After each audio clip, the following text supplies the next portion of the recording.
Hello story lovers, welcome back to my channel చేరవా ప్రియ part 69. నీ మొగుడికి ఆఫీస్లో నమ్మకస్తులైన వాళ్ళు చాలామంది ఉన్నారు. నువ్వేమీ బాధపడకు, వాళ్ళు ఆఫీస్ చూసుకుంటారు. అప్పుడప్పుడు నేను లేకపోతే డాడీ కూడా ఆఫీస్కి వెళ్తూ ఉంటాడు అని విజ్జు కూడా చెప్పేసరికి, అయినా సరే నువ్వు నా వల్ల ఆఫీస్ వదిలేసి నా తోక పట్టుకుని వస్తే అత్తయ్య అప్పుడు కూడా నన్నే తప్పుగా అర్థం చేసుకుంటారు అనగానే, ఏమన్నావు అని విజ్జు నవ్వుతూ అడగడంతో అత్తయ్య అని అన్నాను అంది.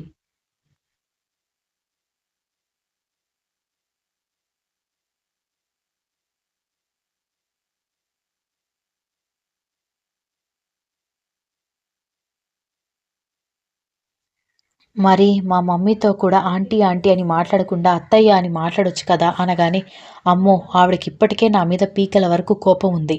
అత్తయ్య అని పిలిస్తే ఇంకేం లేదు. నువ్వన్నీ ఇలాంటి ఐడియాలు ఇచ్చి నన్ను ఇరికించకు బాబు అనగానే, ఏయ్ నువ్వు అత్తయ్య అని పిలిస్తే మమ్మీ కోపం పోతుందే అన్నాడు.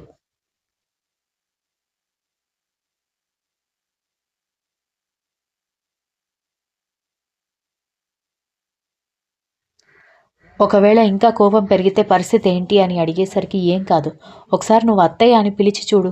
సరే నాకు ఆఫీస్కి టైం అవుతుంది, నేను వెళ్తాను. ఒకవేళ కుదిరితే ఆఫీస్కి లంచ్ తీసుకుని రావచ్చు కదా అనగానే, ఎందుకట అని ఐశ్వర్య నవ్వుతో అడిగేసరికి, శ్రీవారికి శ్రీమతి గారిని చూడాలని అనిపిస్తుంది కదా అనగానే, ఇలా పిలుస్తుంటే నాకు చాలా కొత్తగా ఉంది అని నవ్వుతూ ఉంటే, ట్రై చేయి అని చెప్పి అతను office bag, laptop, car keys తీసుకుని వెళ్ళిపోవడంతో అతని వెంట గుమ్మం దాటి బయట వరకు రాగానే అతను కారులో కూర్చుని టక్కున ఆమె చేపట్టుకుని దగ్గరికి లాక్కొని ముద్దు పెట్టేసి కార్ స్టార్ట్ చేసుకుని వెళ్ళిపోవడంతో నవ్వుకుంటూ ఐశ్వర్య లోపలికొచ్చింది.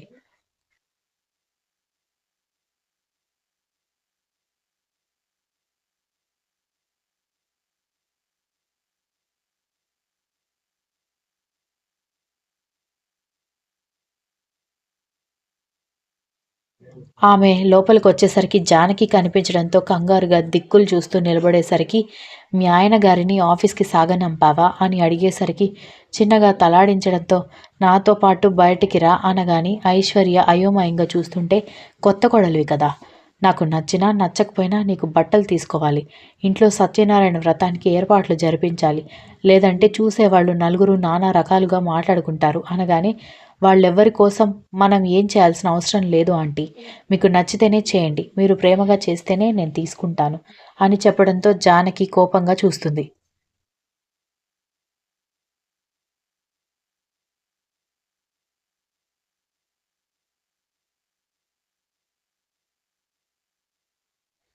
మీ మాట కాదని చెప్తున్నందుకు నన్ను క్షమించండి ఆంటీ. నేను మీ మీద గౌరవం లేక ఈ మాట చెప్పడం లేదు. సమాజానికి భయపడి వాళ్ళు వీళ్ళు ఏదో అనుకుంటారని మీరు నాకు ప్రేమని పంచుతానంటే నేను ఒప్పుకోను. మీరు జెన్యూన్‌గా నా మీద ప్రేమ, అభిమానం చూపించాలి మీ అబ్బాయిలాగా. అప్పుడే నేను మీరిచ్చే కానుకలు తీసుకుంటాను అని చెప్పి ఐశ్వర్య గదిలోకి వెళ్ళిపోవడంతో జానకి కోపంగా చూస్తుంటే, ఎందుకు కోడల్ని అంత కోపంగా చూస్తావు? ఇన్ని రోజులకి నీకు సరైన కోడలు దొరికిందని సంతోషపడు. నువ్వు వేరే ఏ అమ్మాయిని చూసి నీ కొడుక్కి పెళ్లి చేసినా నీ ఫీలింగ్స్, అభిప్రాయాలు పట్టించుకోకుండా తనకి కావాల్సినవి తీసుకునేది. కానీ ఐశ్వర్యం మంచిది కాబట్టి నువ్వు అభిమానంతో ఇస్తేనే తీసుకుంటానని చెప్తోంది. నేను అంతలాగా ఐశ్వర్యని సపోర్ట్ చేయడానికి కారణం ఏంటో ఇప్పుడైనా అర్థమైందా అని అన్నాడు రఘురాం.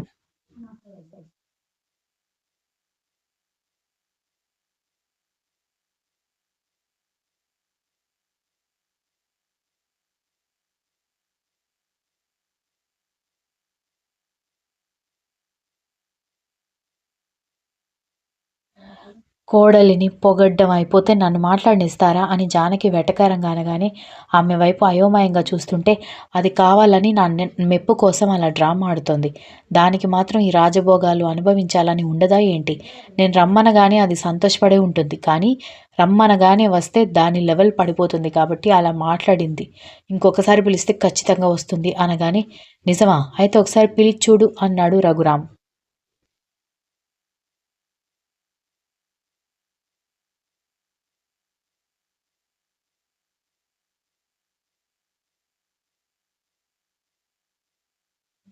దాంతో జానకి మళ్ళీ ఐశ్వర్యని పిలిచి, నేను అభిమానంతో ఇస్తున్నానా, ప్రేమతో ఇస్తున్నానా అనేది పక్కన పెడితే, ఇలా 1, 2 డ్రెస్సుల్లో ఉండడం బాగోదు.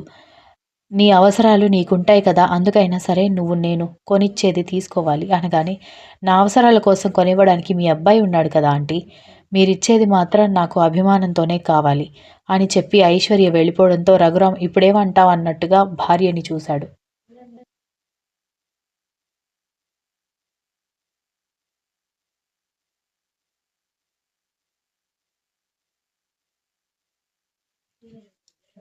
రఘురాం నాకు ఆఫీస్‌కి టైం అవుతుంది అని చెప్పి వెళ్ళిపోవడంతో అమ్మగారు అని పనివాళ్ళు పిలవడంతో వాళ్ళ వైపు తల తిప్పి చూస్తే అయ్యగారు అన్నారని కాదు గానీ మీరనుకుంటున్నట్టు ఐశ్వర్య అమ్మాయి గారికి ఈ ఆస్తి మీద, అంతస్తు మీద, ఇక్కడ రాజభోగాల మీద ఎలాంటి ఆశ లేదు అనగానే జానకి కళ్ళు చిన్నవి చేసి మీకెలా తెలుసు?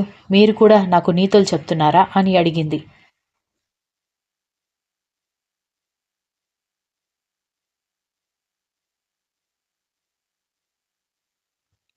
లేదమ్మగారు. మీకు చెప్పేటంతటి వాళ్ళం మేం కాదు గానీ, ఉదయాన్నే కాఫీ తీసుకుని వెళ్ళి, అమ్మాయి గారు అని నిద్ర లేపితే, మీరిలా నాకు మర్యాదలు చేయకండి. నాకలా నచ్చదు. 10 మందితో సేవలు చేయించుకోవడం నాకు అలవాటు లేదు అని చెప్పింది.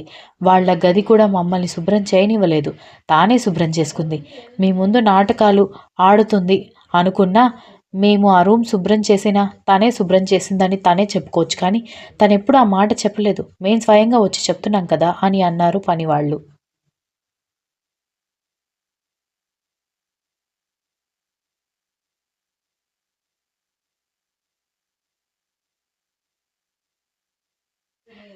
పిచ్చి పిచ్చిగా మాట్లాడకండి. ఒక్క రోజులోనే అది మంచిదయిపోయింది. నేను మీ అందరికీ రాక్షసిని అయిపోయానా? మీ అందరూ నా దగ్గరకొచ్చి ఇలా గొప్పలు చెప్పడానికి అది డ్రామాలు ఆడుతోంది అనగానే పనివాళ్ళు ఒకరినొకరు చూసుకుని ఏం మాట్లాడకుండా అక్కడి నుంచి వెళ్ళిపోవడంతో జానకి కోపంగా కూర్చుంది.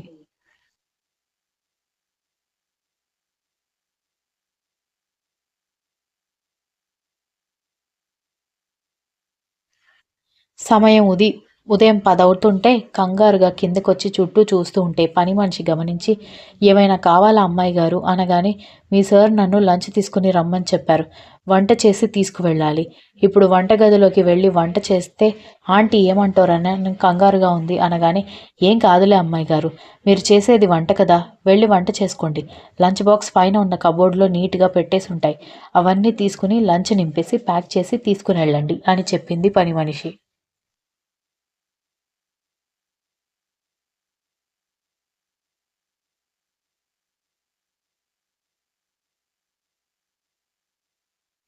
కానీ అని ఐశ్వర్య కంగారు పడుతుంటే పర్వాలేదు వెళ్ళండి అమ్మాయి గారు అని చెప్పడంతో సరేనంటూ వంటగదిలోకి వెళ్ళి రైస్ పెట్టేసి టమాటా పప్పు, ఆలుగడ్డ ఫ్రై, వడియాలు కూడా వేయించి పెట్టడంతో జానకి ఏం వంట చేస్తున్నారని అడుగుతూ వంటగదిలోకి వచ్చేసరికి ఐశ్వర్య కనిపించడంతో నువ్విక్కడేం చేస్తున్నావని అడిగేసరికి కంగారు పడి వెనక్కి తిరిగి మీ అబ్బాయి లంచ్ తీసుకుని రమ్మన్నారు ఆంటీ. లంచ్ ప్రిపేర్ చేశాను. ఇంకా బాక్స్ ప్యాక్ చేయాలి అనగానే పనివాళ్ళు ఉన్నారు కదా! నువ్వెందుకు వంట చేశావు? వాడేదో నీ మీద ప్రేమ కొద్దీ రమ్మన్నాడనుకో. నువ్వెగేసుకుంటూ ఆఫీస్‌కి వెళ్ళడమేనా? అని అడిగింది జానకి.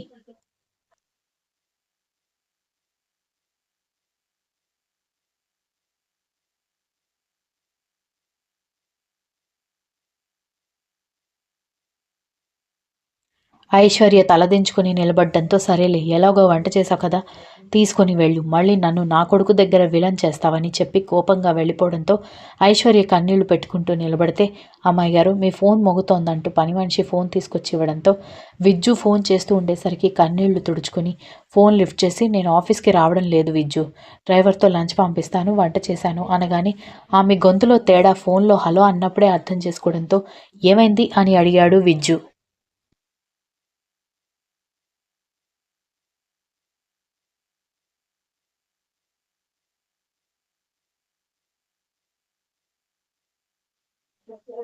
అదేంటి అలా అడుగుతున్నావు? నాకేమైంది అని అడిగేసరికి ఎందుకు ఏడ్చావని అడిగేసరికి ఐశ్వర్య కంగారు పడుతూ నేనేమీ ఏడవడం లేదు విజ్జు అనగానే నువ్వేడుస్తున్నావని నాకిక్కడ అర్థమవుతోంది.